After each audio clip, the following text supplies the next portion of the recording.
Hi there, it's Susan from SusanWinter.net. Great to have you join me again today.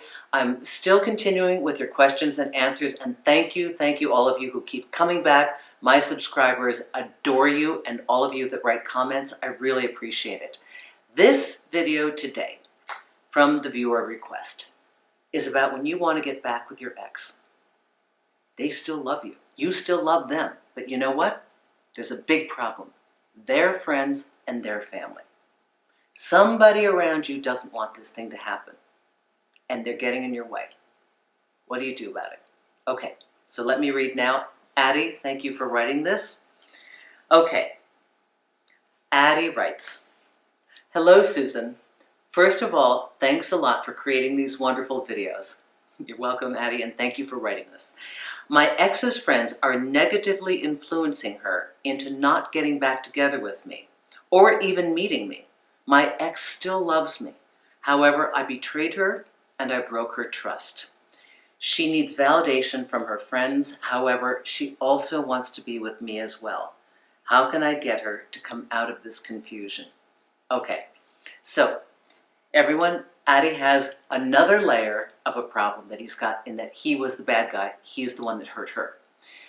Addie, for you specifically, when a partner has done something really horrific, if they betrayed us or taken money from us or lied or cheated or done something horrible, you better make sure all of our friends are going to be like, "Oh, don't you go back with him. Oh, girl, don't you go back with him," because they're trying to protect your girlfriend. Now, the only way around that for you, Addie, you have to absolutely prove, and I'm sorry, but you got to grovel for a while, and then you got to be beaten like a bad dog, and then you got to get up on your feet and say, "Enough. I did my penance." You have got to be completely transformed and come back with a clean, clear attitude that there's no doubt in my mind. And if you haven't already, if you really care for her this much, make a commitment. If you come back around and say, "I've learned my lesson," and just to show, here's what I'd like to do. I want to live with you. Here's an engagement ring. This is what I want.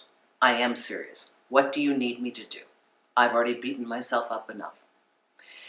If you can take what you've done wrong and really address it, no matter what it was, even if it was a case of, "I didn't appreciate you." I have a lot of men that are working with me who have suddenly realized that they coasted through a relationship for a year or two. And she didn't complain that much, and they knew she was there. And then suddenly she kept saying, "I don't feel like a priority. I'm not a priority." And then she left. And they're like, "Oh my God, well, she left? Oh, I didn't appreciate her." Yeah, you didn't. So if we have a breakup and we are the ones at fault, we must do our due diligence to fix that issue. If that is something, we need to take it apart, but we need to have tangible proof that we have worked on this in therapy, taking classes, reading books, talking to people, like you are doing something about it, and that you have made a commitment to alter that behavior and have it be a part of your past.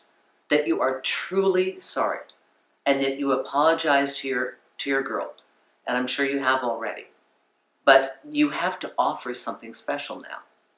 So Addie, for you, you've got to offer her something. Give her something to come back for.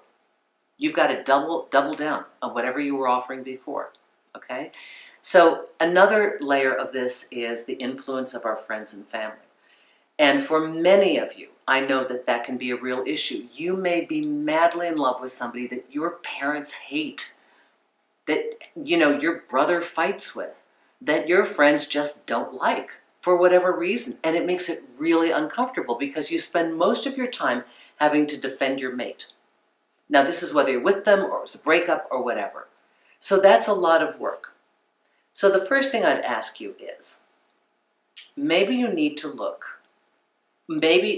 take an honest look at what your friends are saying and really hear it. And if they're all saying the same thing, maybe you need to say, is that true about me? Is this happening? Okay. But part two of this, who am I going to listen to? Friends who don't live this. Friends who are not in this with me, who don't know every moment of every experience I have had with this partner. From their own perspective of their own wounds, their own history, and their own negative things that have happened to them are overreacting because they are overly protecting me. You know, I think long ago, I just tossed out what anybody thought about any partner I might have. The only one I needed to ask was me. And if you can trust yourself to have the answers, there is an authority in that action that somehow, in time, eliminates a lot of the chatter from the others. You know, if we need confirmation that our choice is right, we still don't know for ourselves. But if you know yourself and you know that your choice is right, the authority that you have in that awareness, it's hard for people to contest when there's no place they can break in. Meaning there's no gap, like they can't push on something and go, oh, and they realize, oh, it is tender for her. So do you see what I'm saying? When you know they don't have anywhere to poke at this thing, and people tend to go off of what you think about the relationship. You can have the most horrific event happen and laugh about it and say, you know what, that's what it's in the past, it's a one-off, it's never happening again.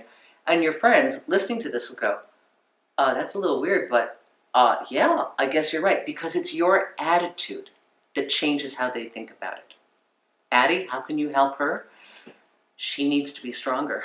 You need to be better, and she needs to be stronger. She needs to know that she wants you. Evidently, she sees the wonderful man in you that you are now, bringing forward, because now you have to, which is a good thing. And she has to trust that she's right. We've got to trust that our decision is right, despite what people are going to say. Because somebody's always going to have an opinion. They're going to want to tear it down. So get strong within yourself. Determine that you are going to love who you are going to love. Commit to it. Take the ride. Be smart about it. I hope this helps you. And thank you, everyone, because I know that this is an issue. Again, how you feel about it has so much bearing on how they respond to you. So get your house in order and get clear on your direction and commit to it. And the chirping and chattering will die down, I promise. Thank you, everyone. Thank you for writing me. That is on the contact page of susanwinter.net. And on the consultation page, you can figure out how to reach me by the minute on Magnifi, which is now on Android, available worldwide, so iPhone and Android, the free app. Call me by the minute. Great for fluid situations. If you want a pre-reserved time, take a look at my consultation packages and you can book there. Thanks a lot, everyone. Have a great day.